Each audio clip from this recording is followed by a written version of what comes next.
दोस्तों, यदि आप एक स्टूडेंट हैं तो पढ़ाई से घबराने की ज़रूरत नहीं है। पढ़ाई से लेकर जॉब तक स्टडी करें मात्र एक एप्लीकेशन से। सही जानकारी, सटीक जानकारी। प्ले स्टोर पर सर्च करें 12th PCM solution study knowledge. इसमें आपको all board 9 to 12 and job की तैयारी विद ऑनलाइन टेस्ट, वो भी बिल्कुल फ्री। तो देर किस बात की, अभी डाउनलोड करें 5 MB की application 12th PCM solution. Hello, welcome student. तो स्वागत करते हैं हम आज की इस वीडियो में आप सभी लोगों का। तो आज की इस वीडियो में हम आपको कक्षा 12 के जो कि एनसीईआरटी पैटर्न पे है, विषय है आपका भौतिक विज्ञान। तो आज हम भौतिक विज्ञान में वेरी इंपॉर्टेंट टाइप का न्यूमेरिकल्स बताने वाले हैं, जो कि टाइमिंग है इस वीडियो की, यानी इस फिजिक्स की जो क्लास है वो शाम को 7 बजे चलाई जाती है। ठीक है, चलिए तो बिना देर किए हम स्टार्ट करते हैं आज के इस वीडियो को। तो इसमें हम जो भी न्यूमेरिकल्स बताएंगे वो बहुत ही इंपॉर्टेंट न्यूमेरिकल्स है, जरा उसको ध्यान से और अच्छे से समझिएगा।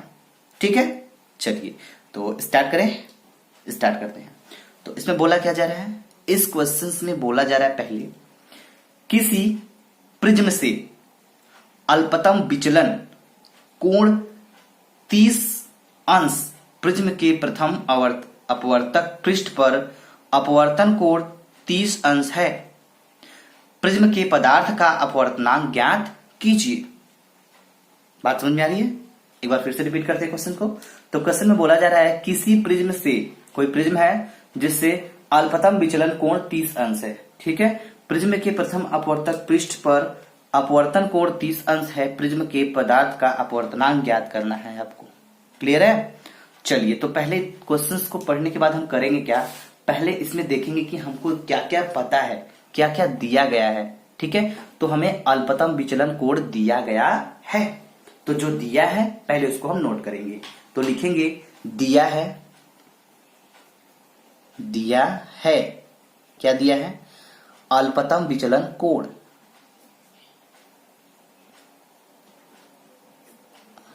अल्पतम विचलन कोण। अल्पतम विचलन कोण, जो अल्पतम विचलन कोण है वो हमारा कितना दिया गया है, 30 अंश दिया गया है। क्वेश्चन में जो बोला जा रहा है बस उतना ही करना है आपको, 30 अंश। क्लियर है? और आगे हमसे क्या पूछा जा रहा है, आगे पूछा जा रहा है अपवर्तन कोण भी दिया गया है। यहां ध्यान दीजिएगा, अपवर्तक पृष्ठ के अपवर्तन कोण कितना दिया गया है, यहां पे दिया गया है 30 अंश। तो यहां पे हम लिखेंगे अपवर्तन कोण,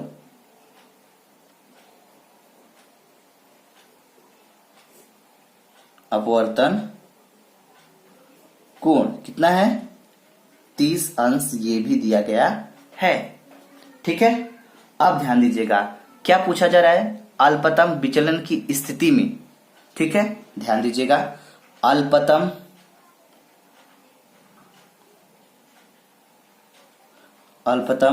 विचलन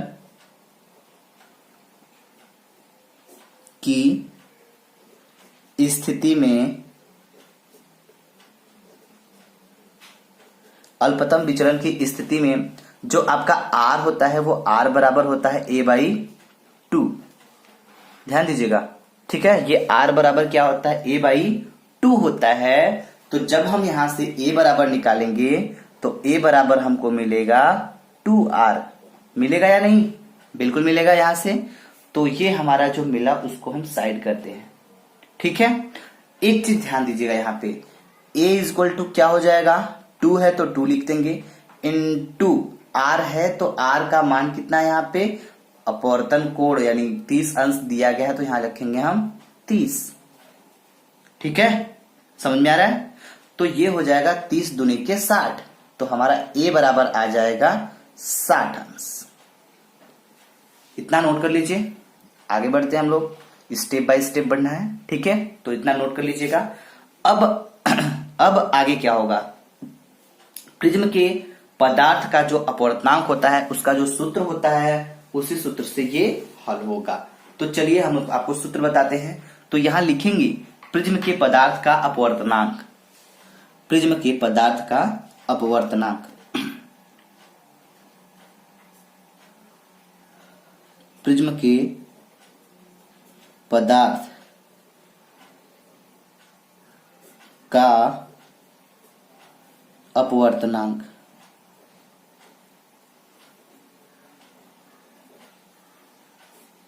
ठीक है, प्रिज्म के पदार्थ का अपवर्तनांक का जो फार्मूला होता है वो क्या होता है उसको ध्यान दीजिएगा। n इजक्वल टू, ठीक है, n इजक्वल टू क्या हो जाएगा, साइन ए प्लस डेल्टा यम, ठीक है, डेल्टा यम बाई 2, ये वाला ब्रैकेट बंद, और बट्टे क्या हो जाएगा, साइन ए बाई 2। ठीक है, तो ये हो जाएगा साइन ए बाई 2, तो हो जाएगा साइन ए बाई 2। क्लियर है? चलिए, वेरी गुड, इसको नोट कर लीजिएगा आप लोग। तो ये जो फार्मूला होता है, इसी फार्मूला पे हम इसको हल करने वाले हैं, कर लेंगे बिल्कुल। चलिए प्रारंभ करते हैं। तो n इक्वल टू हो जाएगा, साइन है तो साइन लिखेंगे, ठीक है। यहां पे क्या दिया गया है, ए का मान हमने निकाल रखा है जो कि 60 आया है, दिखाई दे रहा कहां पे है, यहां ए का मान हमको 60 मिल गया है, तो यहां पे रखेंगे 60। फिर क्या है, प्लस है, प्लस जो अल्पतम विचलन यानी डेल्टा यम दिया गया है वो कितना दिया गया है इसको भी समझिएगा। तो यहां देखिए ऊपर आपका दिया गया है, ये भी कितना दिया है, अल्पतम विचलन कोण जो है वो आपका दिया गया है 30 अंश, यहां देखिए। तो इसको भी हम रखेंगे यहाँ पे, 60 हो गया, फिर प्लस 30 हो जाएगा, ठीक है, और इसके बट्टे में 2। अब इसके कुल के बट्टे में हो जाएगा साइन, ठीक है, sine a by 2, a by 2 का मतलब a का मतलब 60 हो जाएगा यहाँ पे जो दिया गया है, और बाई 2 है तो 2। बात समझ आ रही है? अब इसको थोड़ा हल कर लेते हैं, जैसे हम आपको बता दें क्या हल करना है। तो इसको हल करने के बाद आपका जो आएगा, तो ये हो जाएगा क्या, equal to n equal to sine, ठीक है, 60 और 30 कितना हो जाएगा, 90 हो जाएगा, तो ये जाएगा 90 बाई 2। अब बट्टे क्या हो जाएगा, साइन 2 के 2, 2 तिहाई 6 यानी 30 आ जाएगा, साइन 30। ठीक है, तो n बराबर हमें मिला कितना, इसको भी काट लेते हैं, 2 के 2, 2 45 90। तो हमको मिलेगा क्या, एट रिजल्ट मिलेगा n इक्वल टू साइन 45, ठीक है, साइन 45 बाई साइन 30, साइन 30, ठीक है। तो साइन 45 बाई साइन 30 हमको मिल गया। अब यहां पे करना ये चीज है कि आपको पता होना बहुत जरूरी है कि साइन 45 का मान क्या होता है और साइन 30 का मान क्या होता है, ठीक है। चलिए, आपको पता है तो ठीक है, नहीं पता है तो आपको बताते हुए आगे चलेंगे। तो यहां पे हो जाएगा, तो जो साइन 45 का मान होता है वो होता है 1 के करड़ी में 2। तो बिल्कुल जो ऊपर का मान होता है ऊपर रखेंगे, 1 करड़ी में 2 हो गया, ये हो गया साइन 45 का मान। अब बट्टे में क्या है, साइन 30 है, तो साइन 30 का मान क्या होता है, साइन 30 का मान होता है 1/2 हुआ इतना।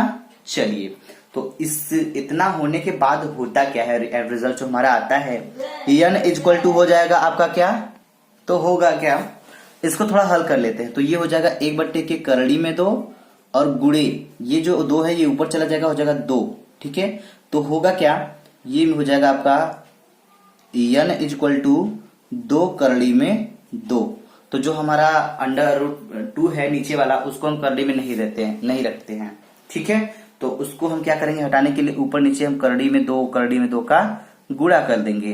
तो जब इसमें करड़ी में 2 का गुणा करेंगे ऊपर नीचे, तो हो क्या जाएगा, n इक्वल टू हो जाएगा आपका 2 करड़ी में 2, ये हो गया, और नीचे करड़ी में 2 गुणे करड़ी में 2 बार करड़ी में 2 मिलता है तो करड़ी हट जाता है, तो ये आ जाता है 2। जब इस 2 आ जाएगा तो 2 से 2 हम काट देंगे, तो हमको मिल जाएगा n बराबर करड़ी में 2।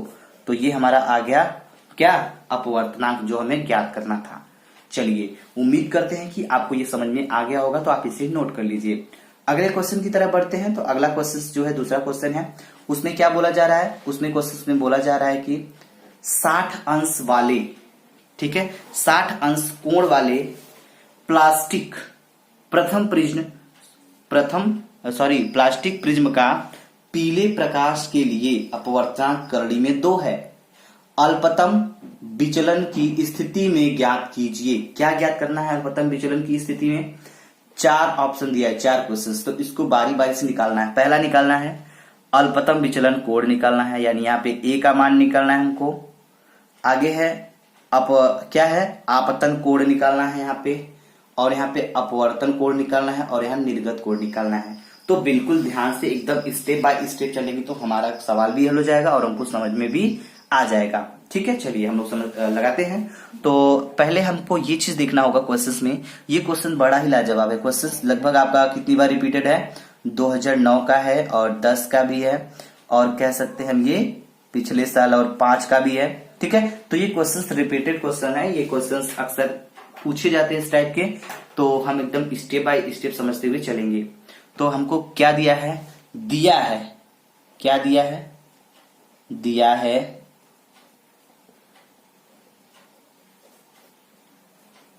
प्रिज्म का कोण इक्वल टू कितना दिया है? ये हमारा दिया है 60 अंश, यानी ए का मान हमको 60 अंश दिया है। क्लियरली? अब आगे ध्यान दीजिएगा। अपवर्तनांक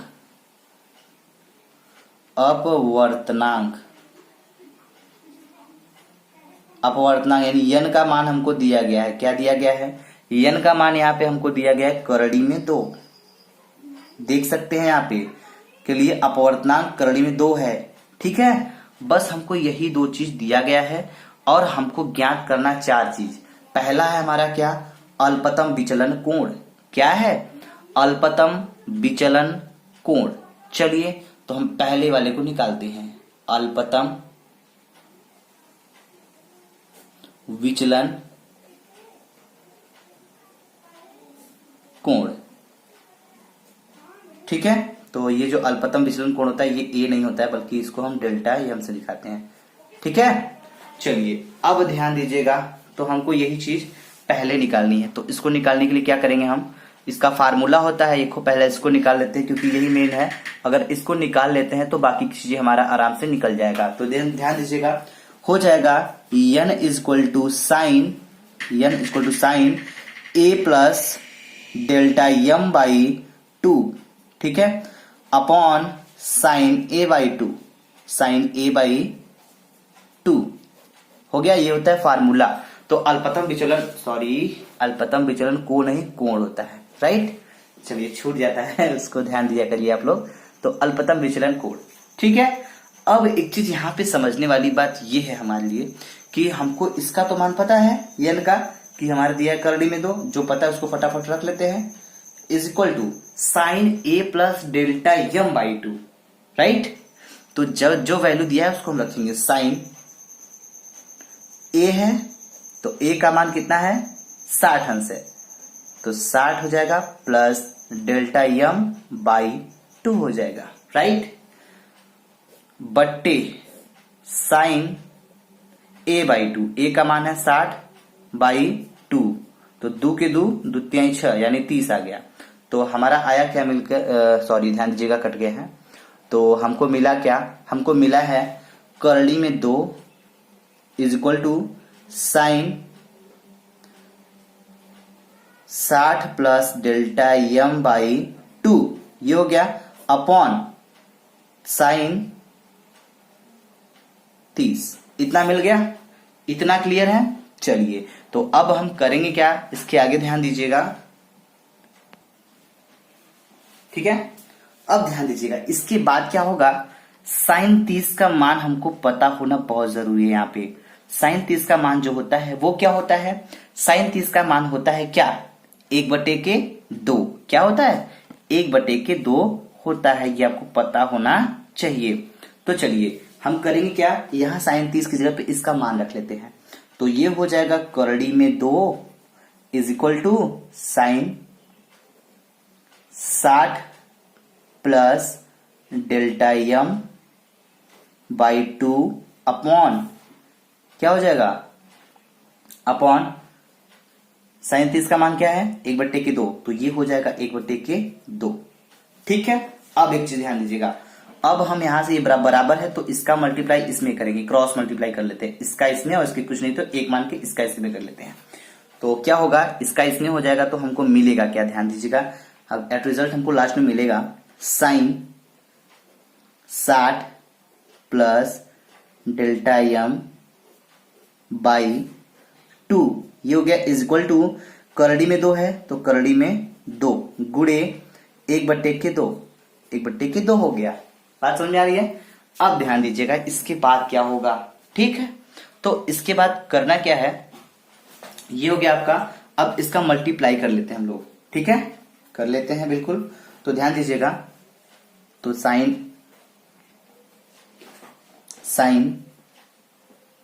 60 plus delta m by 2 is equal to क्या हो जाएगा, ये क्या है, करड़ी में 2 है तो इसका मल्टीप्लाई करेंगे तो आ जाएगा करड़ी में 2, लेकिन ये क्या है, 2 है तो जो 2 होता है 2 इक्वल टू हम लिख सकते हैं करड़ी में 2 गुड़े करड़ी में 2। इसको ऐसे लिखा जा सकता है या नहीं, जब करड़ी में 2 का गुड़ा होता है, 2 मतलब करड़ी में 2 इंटू करड़ी में 2 होता है तो 2 मिलता है। तो जब ये ऐसे मिलता है तो 2 को हम ऐसे भी लिख सकते हैं, बिल्कुल लिख सकते हैं। तो होगा क्या, इसमें से हम ये वाला स्टेप आज अपनाएंगे। यहाँ पे 2 को हम लिखेंगे करड़ी में 2 गुड़े करड़ी में 2, तो यहाँ पे लिखेंगे करड़ी में 2 गुड़े करड़ी में 2, ठीक है। इस 2 को हमने ये लिख दिया। अब क्या होगा, ये एक करड़ी 2 में एक करड़ी 2 से कट जाएगा, ठीक है। तो अब मिलेगा हमको sine 60 plus delta m by 2 is equal to 1/2 करड़ी में 2। इतना मिल गया, चलिए तो इतना मिल गया। अब ध्यान दीजिएगा अब क्या होगा, तो साइन कितने का मान 1/करड़ी में 2 होता है, ये पहले आप नोट कर लीजिए। तो साइन कितने का मान 1/करड़ी में 2 होता है, तो होता है साइन 45 का, राइट। चलिए तो यहां पे लिखेंगे sine 60 plus delta m upon 2 is equal to sine कितने का मान 1/करड़ी में 2 होता है, 45 का। तो इसकी जगह पे हम लिख सकते हैं साइन 45 लिख सकते हैं। चलिए जब इतना लिख दिए हैं हम लोग तो करना क्या है, करना कुछ नहीं है, बस समझते चलिए, राइट। चलिए तो क्या करेंगे, इस साइन से इस साइन को हम काट देंगे, मतलब कटेगा नहीं, ओवरलैप हो जाएगा।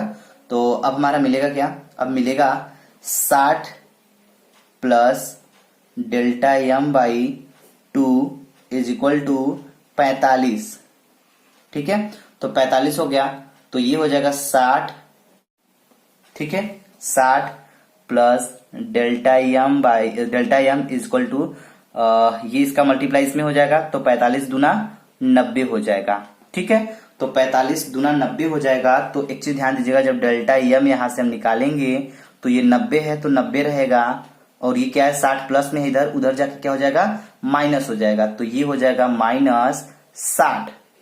तो आएगा क्या, delta m is equal to आएगा 90 में से 60 गया तो आएगा 30। तो ये डेल्टा एम आपका आ गया निकल के विचलन कोण, ठीक है, अल्पतम विचलन कोण का मान हमारा आ गया, जो कि पहला नंबर का क्वेश्चन था, ये हल हो गया। अगर ये हल हो गया तो बाकी क्वेश्चंस एक एक लाइन के हैं, बात समझिएगा। तो ये हमको निकलना बहुत जरूरी था। अब आगे दूसरा नंबर में ध्यान देंगे। दूसरा क्या पूछा गया था आपको, दूसरा क्वेश्चन पूछा गया था इसी में आपतन कोण का मान। तो आपतन कोण का मान बहुत ही आसान निकालना, क्या हो जाएगा, आई बराबर, ठीक है, आई बराबर आपतन कोण है ना, तो आई बराबर हो जाएगा ए प्लस डेल्टा एम बाई 2, ठीक है। इसी फार्मूले से हल करके हम निकाल लेते हैं। ध्यान दीजिएगा, आपतन कोण है तो ये हो जाएगा, ए का मान कितना है, ए का मान हो जाएगा आपका यहाँ 60 अंश, राइट। तो 60 अंश हो जाएगा, प्लस डेल्टा एम का मान हमारा डेल्टा एम का मान हमारा निकल गया है, जो कि 30 आया है, तो यहाँ रखेंगे 30, तो बट्टे के 2, 60 30 90 हो जाएगा, 90 हो गया। अब बट्टे के 2, तो अब इसको हम अगर काट लेते हैं तो हमको क्या मिलेगा, हमको मिलेगा 45, 2 के 2 2 45 हम 90, तो इसका मान आ गया 45। यानी पहले का जो आंसर है वो डेल्टा एम का मान डेल्टा एम का मान आ गया 30, यानी अल्पतम विचलन कोण निकल के आ गया। दूसरा हमको निकालना था आपतन कोण, जिसका मान आया है 45, इसको नोट कर लीजिए। तीसरे क्वेश्चन से हमको बोला गया था अपवर्तन कोण। क्या बोला गया था, अपवर्तन कोण। अपवर्तन कोण का भी समझ लीजिए फार्मूला क्या होता है। तो तीसरा अपवर्तन कोण है। तो अपवर्तन कोण का जो फार्मूला होता है R बराबर होता है A/2। क्या होता है? R बराबर A/2 होता है। ठीक है, तो क्या हो जाएगा? ये हो जाएगा इज इक्वल टू A/2। ए का मान कितना निकल के आया है? ए का मान 60 है, जो कि दिया गया है हमको क्वेश्चन में, स्टार्टिंग में दिया गया है। तो ये रखेंगे 60 बट्टे के 2 है तो 2, तो अब 2 के 2 2 3 6, तो ये आ गया 30 अंश। ठीक, ये हो गया तीसरा नंबर। अब चौथा नंबर क्या है? देखिए बस एक ही क्वेश्चंस को हल करने में यही टाइम लगा है। डेल्टा एम निकल के आ गया, बाकी सब एक एक लाइन में क्वेश्चंस का आंसर निकलता चला जा रहा है। चौथा क्वेश्चन हमको पूछा क्या था? क्या चौथा क्वेश्चन पूछा गया था? निर्गत कोण। निर्गत कोण तो हम कैसे निकालेंगे? बिल्कुल सिंपल है। निर्गत कोण क्या हो जाएगा? आपतन कोण के बराबर ही होता है। ठीक है, निर्गत कोण क्या होता है? बराबर होता है आपतन कोण के। तो यहां दिखा देंगे हम कि निर्गत कोण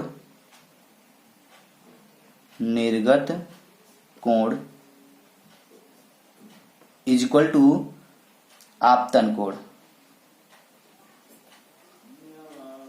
आपतन कोण, तो ये हो जाएगा आपतन कोण कितना आया है आपका? आई का मान 45 आया है, तो ये भी क्या हो जाएगा? 45 अंश हो जाएगा। तो देखिए कितने अच्छे से और कितने सिंपल तरीके से हमने आपको ये क्वेश्चंस को हल करके दिखा दिया। उम्मीद करेंगे कि आप इस क्वेश्चंस को नोट कर लीजिएगा और अच्छे से एक बार रिपीट कर लीजिएगा, ताकि आपको समझ में आ जाए और किसी प्रकार का आपको कोई प्रॉब्लम ना हो। ठीक है, अगर आपको कोई प्रॉब्लम हो तो हमें आप कमेंट बॉक्स में कमेंट करके जरूर बताइएगा। ठीक है, जय हिंद, जय भारत, थैंक यू।